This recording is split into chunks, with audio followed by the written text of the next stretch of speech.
দেশের ১১ জাতীয় নির্বাচন অনুষ্ঠিত হতে যাচ্ছে আগামী ১২ই ফেব্রুয়ারি। নির্বাচন সামনে রেখে প্রার্থীদের প্রচার, প্রতিশ্রুতি আর জনসংগ্রামে রাজনৈতিক মাঠ। ঠিক এমন সময় নির্বাচনী প্রতিশ্রুতি ও সাধারণ নাগরিক হিসেবে নিজের চাওয়া পাওয়া নিয়ে অভিমত জানালেন অভিনেতা তৌসিফ মাহমুদ। তিনি বলেন, আমাদের দেশে আমরা যে পর্যায়ে আছি প্রত্যেকের জায়গায় আমাদের চাহিদা অনেক বেশি। আগেও বলেছি, এখনও বলছি, আমি শিল্পী, আমি কোনো দলে না।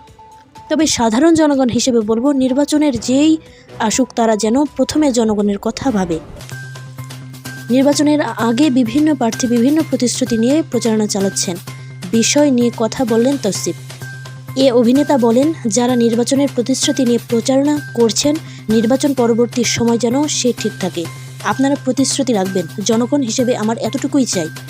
নির্বাচনীয় প্রতিশ্রুতির প্রসঙ্গে অতীত অভিজ্ঞতার কথা উল্লেখ করেন এই অভিনেতা।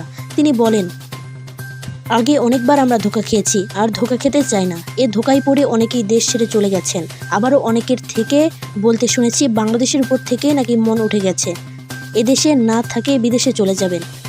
এদেশে না থেকে বিদেশে চলে যাবে।